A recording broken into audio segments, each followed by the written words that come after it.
Ilakkad ആണ്ടാശ്ശേരിയിൽ baby സിലിൻ ദമ്പതികളുടെ മകനാണ് father James ആണ്ടാശ്ശേരിയിൽ. പകലോ മറ്റും പൊയ്യാനിയിൽ സണ്ണി ലാലി ദമ്പതികളുടെ മകനാണ് ഫാദർ ജോസ് പൊയ്യാനി. LKG മുതൽ Nazareth Hill De Paul higher secondary സ്കൂളിലായിരുന്നു ഇരുവരുടെയും പഠനം. 10ാം ക്ലാസ് വരെ ഒരുമിച്ച് പഠിച്ച ഇവർ പഠനത്തിനും പരിശീലനത്തിനുമിടയിൽ വഴിപിരിഞ്ഞത് +2 പഠനകാലത്ത് മാത്രമാണ്. 10ാം ക്ലാസ്സിനു ശേഷം ഫാദർ ജെയിംസ് പാലാരൂപതയിൽ വൈദിക പരിശീലനത്തിന് ചേർന്നതോടെയായിരുന്നു ഈ വേർപിരിയൽ. ഫാദർ ജോസ് കുര്യനാട് സെന്റ് ആൻസിലായിരുന്നു +2 പഠനം നടത്തിയത്. ഫാദർ ജെയിംസ് സെമിനാരിയിൽ നിന്ന് പാലാ സെന്റ് തോമസിൽ +2 ചേർന്നു. +2 ശേഷം ഫാദർ ജോസും പാലാരൂപതയിൽ വൈദികനാകാൻ തീരുമാനിച്ചതോടെ വീണ്ടും ഇരുവരും ഒരുമിച്ചായി യാത്ര.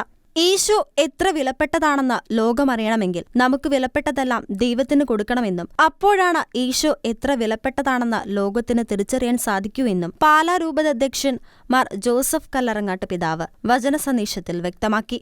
ഈശോ എത്ര വിലപ്പെട്ടതാണെന്ന് ലോകമറിയണമെങ്കിൽ നമുക്ക് വിലപ്പെട്ടതായിട്ടുള്ളതെല്ലാം ദൈവത്തിന് കൊടുക്കണം. അപ്പോഴാണ് ഈശോ എത്ര വിലപ്പെട്ടതാണെന്ന് നമുക്ക് ലോകത്തിന് തിരിച്ചറിയാൻ സാധിക്കുന്നത്. This is priesthood. ഇതാണ് പൗരോഹിത്യം.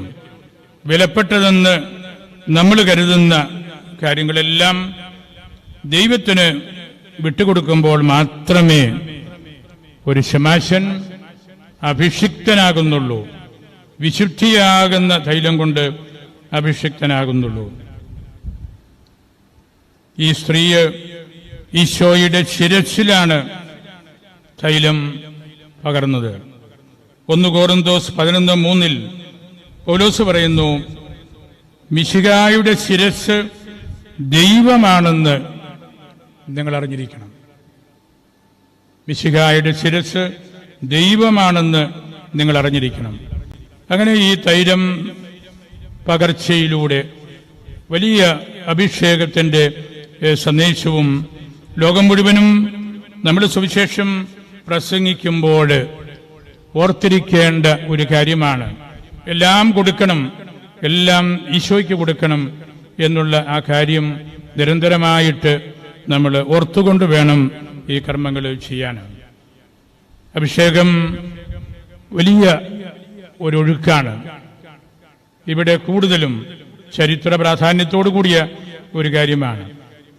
ലിറ്റർജിക്കലായിട്ടുള്ള ഒരു ഒഴുക്കാണ് എന്ന് ഞാൻ കരുതുകയാണ്.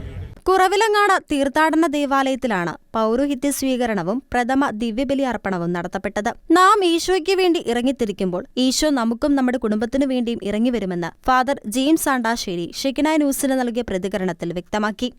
ഇന്നത്തെ ഈ കാലഘട്ടത്തിൽ നമ്മൾ ശ്രദ്ധിച്ചാൽ അറിയാം, ദൈവവിളിയൊക്കെ വളരെ കുറഞ്ഞു വരുന്ന ഒരു കാലഘട്ടമാണ്. പ്രത്യേകമായിട്ട് സന്യസ്ത ദൈവവിളി, അതുപോലെ തന്നെ വൈദിക ദൈവവിളിയും കുറഞ്ഞു വരുന്നതായിട്ട് നമ്മൾ പലപ്പോഴും ശ്രദ്ധിച്ചിട്ടുണ്ട്. ഞങ്ങൾ ദൈവവിളി ക്യാമ്പിനൊക്കെ പോകുമ്പോഴും അച്ഛനാകാൻ താല്പര്യമുണ്ടോ, സിസ്റ്ററാകാൻ താല്പര്യമുണ്ടോ എന്ന് ചോദിക്കുമ്പോഴൊക്കെ വിദ്യാർത്ഥികൾക്കൊരു മടി ഞങ്ങൾ പലപ്പോഴും കണ്ടിട്ടുണ്ട്. അപ്പോൾ എനിക്കിതിനെക്കുറിച്ച് അല്ലെങ്കിൽ ഞങ്ങൾക്കിതിനെക്കുറിച്ച് പറയാനുള്ളതെന്ന് പറഞ്ഞു കഴിഞ്ഞാൽ, നമ്മൾ ഈശോയുടെ കൂടെ പോകുമ്പോൾ അല്ലെങ്കിൽ ഈശോയുടെ ഈ ദൈവവിളി സ്വീകരിച്ച് കൂടെ പോകുമ്പോൾ ഈശോ തിരിച്ച് നമ്മുടെ കുടുംബങ്ങളിലേക്ക് വരും എന്നുള്ളതാണ്. നമ്മൾ സുവിശേഷം അനുസരിച്ച് ചിന്തിക്കുമ്പോൾ ഇത് ശരിയാണെന്ന് നമുക്ക് മനസ്സിലാക്കാൻ സാധിക്കും. നമ്മുടെ ശിഷ്യന്മാരുടെ നേതാവായിരുന്ന പത്രോസ് ഈശോയുടെ കൂടെ പോകുമ്പം വീട്ടിലാരുമില്ല. അപ്പോൾ നമുക്ക് സുവിശേഷങ്ങൾ നമ്മൾ വായിക്കുന്നുണ്ട്. പത്രോസിൻ്റെ അമ്മായിമ്മ പനി പിടിച്ച് കിടക്കുമ്പോൾ ഈശോ അവിടെ കടന്നു വന്ന് ഈ പത്രോസിൻ്റെ അമ്മായിമ്മയെ സുഖപ്പെടുത്തുന്നത്. അപ്പോഴെനിക്ക് പലപ്പോഴും ഞാൻ ധ്യാനിച്ചിട്ടുള്ള ഒരു കാര്യമാണ്, നമ്മൾ ഈശോയുടെ കൂടെ പോകുമ്പോൾ ഈശോ തീർച്ചയായിട്ടും നമ്മുടെ കുടുംബങ്ങളിലേക്ക് ഒരു വിരുന്നുകാരനായിട്ട്, ഒരു കൂട്ടുകാരനായിട്ട് കടന്നു വരും, അല്ലെങ്കിൽ ഒരു ബന്ധുവായിട്ട്, ഒരു സ്വന്തക്കാരനായിട്ട് കടന്നു വരും എന്നുള്ളത് തന്നെയാണ്. ഇന്നത്തെ കാലത്ത് ഏറ്റവും കൂടുതൽ വെല്ലുവിളികൾ നിറഞ്ഞ പൗരോഹിത്യ ജീവിതത്തിൽ ഈശോ കൂടെയുണ്ടെന്ന ധൈര്യത്തിലാണ് പൗരോഹിത്യ ജീവിതത്തിലേക്ക് മുന്നോട്ട് നയിക്കുന്നതെന്ന് ഫാദർ ജോസ് പൊയ്യാനി ഷെക്കിന ന്യൂസിനോട് വ്യക്തമാക്കി. ഈ ഒരു കാലഘട്ടത്തിൽ ഏറ്റവും കൂടുതൽ വെല്ലുവിളികൾ നേരിടുന്നത് പുരോഹിതരാണ്. അങ്ങനെയുള്ള ഈ ഒരു കാലഘട്ടത്തിലേക്ക് ഞങ്ങൾ ഇറങ്ങുമ്പോൾ ഞങ്ങളുടെ ഉള്ളിലും ഈ ഒരു പ്രതിസന്ധിയുണ്ട്. പക്ഷേ ഞങ്ങൾ വളരെ ധൈര്യവാന്മാരാണ് ഈ ഒരു കാര്യത്തിൽ.